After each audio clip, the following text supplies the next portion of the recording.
ബിജെപിക്ക് ലോക്സഭാ തെരഞ്ഞെടുപ്പിലുണ്ടായ നേട്ടം നിയമസഭയിൽ ഒരിക്കലും സംഭവിക്കില്ല എന്ന് അടിവരയിട്ട് പറഞ്ഞ് പി.കെ. കുഞ്ഞാലിക്കുട്ടി.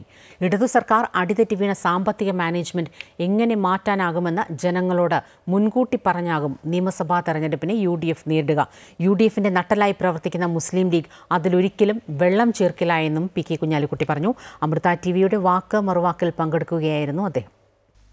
2 തവണ തുടർച്ചയായി പ്രതിപക്ഷത്തിരിക്കുന്ന UDFന് അടുത്ത തവണ അധികാരത്തിലെത്തുക എന്നത് ജീവൻ മരണ പോരാട്ടമാണ്.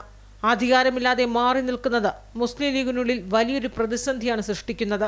അതുകൊണ്ട് തന്നെ 2026-നായി എണ്ണയിട്ട യന്ത്രം പോലെ പ്രവർത്തിച്ചേ മതിയാകൂ. ജനകീയ പ്രശ്നങ്ങളിൽ കൂടുതൽ ശ്രദ്ധ ചെലുത്തും. ഇടതു സർക്കാർ അടിതെറ്റി വീണ സാമ്പത്തിക മാനേജ്മെന്റ് എങ്ങനെ പൊളിച്ചെഴുതാനാകുമെന്നാണ് UDF പ്രധാനമായും ലക്ഷ്യമിടുന്നത്. LDF 10 years. We will do this, that എന്നുള്ള നിലയിൽ ഞങ്ങൾ അവർക്കൊരു ബെറ്റർ പെർഫോമൻസിൻ്റെ ഒരു വ്യക്തമായ ചിത്രം കൊടുക്കും.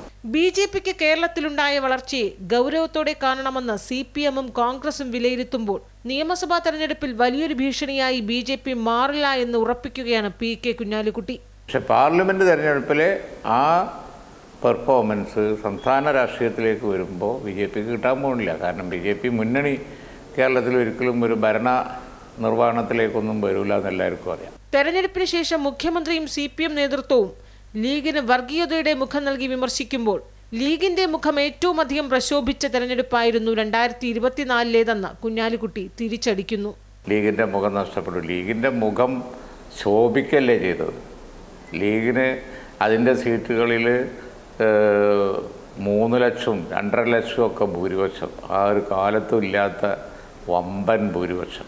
മുസ്ലിം ലീഗിന്റെ മുന്നണി മാറ്റമെന്ന അഭ്യൂഹങ്ങൾ ഇടയ്ക്കിടെ ചർച്ചയാകുമ്പോൾ UDFിന്റെ നട്ടല്ലായി പ്രവർത്തിക്കുന്ന ലീഗ് അതിലൊരിക്കലും വെള്ളം ചേർക്കില്ല എന്ന് ഉറപ്പിക്കുകയാണ് P.K. കുഞ്ഞാലിക്കുട്ടി.